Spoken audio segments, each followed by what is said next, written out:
Now time for the bonus film.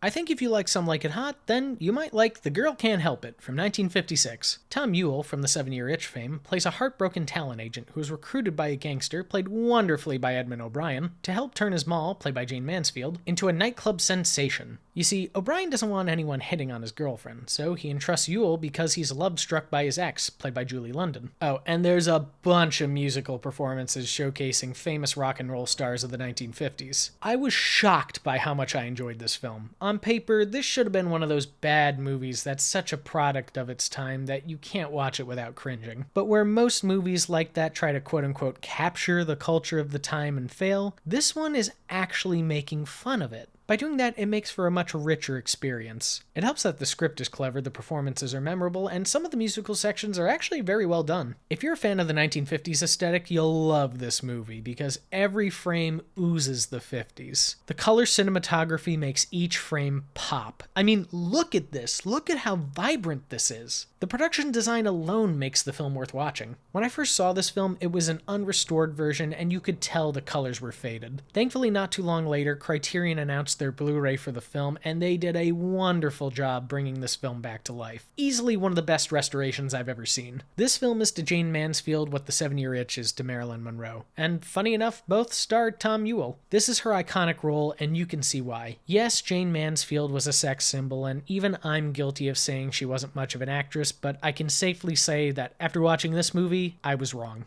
If you watch this film, you'll understand why she was such a sensation back in the 50s. She has great comedic timing. There's seldom a line she delivers that doesn't work, and she holds her own in scenes with more experienced actors. I love when she goes toe-to-toe with Edmund O'Brien. It reminds me of Broderick Crawford and Judy Holliday from Born Yesterday. Actually, I just realized both are based off the writings from comedic writer Garson Kanin, so I guess that makes sense why they're so similar. But back to O'Brien for a second. He was more of a dramatic actor, so I'm really surprised to have seen him in this role. Not only is he funny, but he's my favorite character. Every time I think of this movie, the first thing that pops into my head are his snappy quips. He has the best lines, and you can tell he's having fun parodying old movie tough guys. Tom Ewell is good too, but Mansfield and O'Brien just knock it out of the park. This film has a plethora of musical stars from the era. There's Fats Domino, Gene Vincent, Eddie Cochran, Julie London, Nino Tempo, Johnny Olin, The Trainers, Eddie Fontaine, Ray Anthony, The Platters, Abby Lincoln, Teddy Randazzo, and Little Richard, who sings the title song, and many people of my generation will recognize some of the vocals reused in Fergie's Clumsy. I'm not going to play either of those songs because I don't want to get flagged. The film is technically a musical because of all the songs that are performed, but I sometimes have a hard time classifying this as a musical because many of the sequences aren't implemented very well. It's during those parts where the film kind of drags. I actually grew up in a house where we played a lot of 1950s songs on the radio, so I do have a love for this music, but even I thought it was a little much. Like, you can tell the producers just wanted to cram as many rock songs as they could into this film to sell tickets. There's a scene where we watch Gene Vincent's band perform their full song. It ends, and then the main characters walk into the room. Screenwriting 101. We should have started this scene with them walking into the room.